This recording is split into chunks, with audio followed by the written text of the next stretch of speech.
Even more faces could soon be joining the race for the GOP presidential nomination. The field, an already crowded one, with 12 candidates having declared. That number could soon go as high as 16, maybe even 20. Louisiana Governor Bobby Jindal expected to announce this week. Ohio Governor John Kasich has also been dropping hints that he's getting ready to announce, having stated last week that, quote, amateur hour is over. Add in New Jersey Governor Chris Christie, Wisconsin Governor Scott Walker waiting in the wings. This race could include, again, as we mentioned, 16, maybe 20 people. Joining us now to talk about it, Vince Coglianese, executive editor for the Daily Caller. Good to see you. Let's talk first about John Kasich, because he said it's amateur hour until he gets in.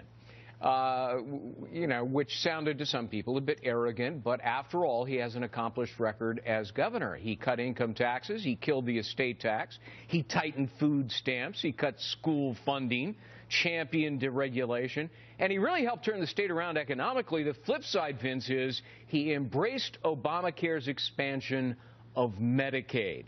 So how do you handicap a guy like that? And it's a point he's pretty angry every time people bring because they bring it up as a criticism. But yeah, he's definitely one of these governors who has had his moment in the spotlight, who have a lot of conservatives at one point or another have gotten behind and said, man, John Kasich, look at him, what a great job he's doing.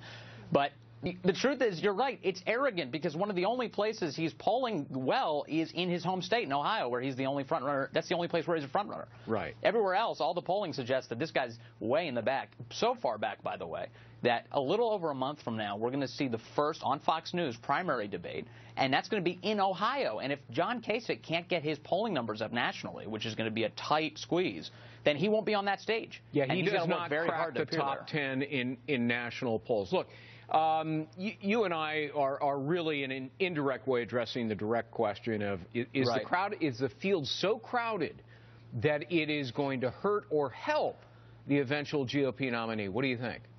Well, that's a great question. I think part of the crowding of the field results in more opposition research teams working for more campaigns, all going after the tentative frontrunner. But the issue right now is that there isn't one. There's no frontrunner who's really standing out in this entire crowded GOP field. There are a couple of people who are polling around 10% nationwide, but right now it's just going to be, inner fighting between all of these various campaigns. So yes, there will be some damage leveled against fellow opponents and eventually the general election nominee. Yeah.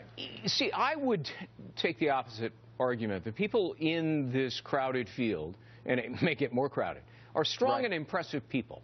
And they're going to go through a process. And a lot of Americans are going to be curious to see what happens. So it sort of elevates the attention that a lot of candidates desperately need, and whoever comes out on top may benefit by that.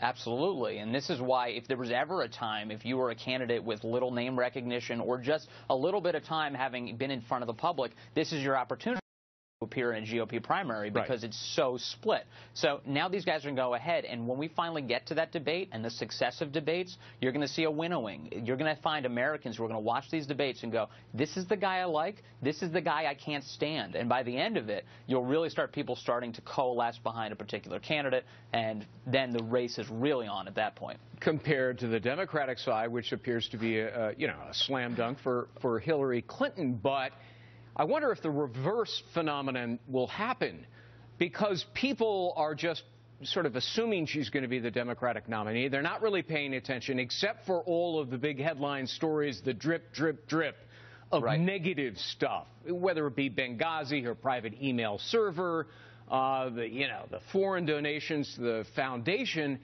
And she's not knocking this stuff down. She continues to hide from reporters. So on balance, one can argue it's only been negative stuff. Right, absolutely. And this is Hillary's campaign has figured out what they need to do. They need to hide their candidate because every time she speaks to the press, her poll numbers go down. Now, we in the press obviously want to speak to her because we demand answers. We want answers on behalf of the American public. But the truth is when Hillary steps in front of that microphone and she answers questions from people they haven't pre-selected, her numbers go down. Trustworthiness goes down. And that's an issue. So remember, we're talking about all these other candidates fighting.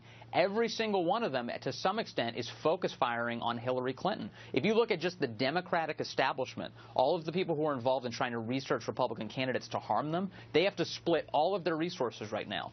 Every Republican outlet, by the way, every Republican research shop has one target, Hillary Clinton. And every single one of them is looking for the arrow that's going to knock out her candidacy. All right. Vince Coglianese, good to see you. Thanks very much. Nice to see you. Thanks, Greg.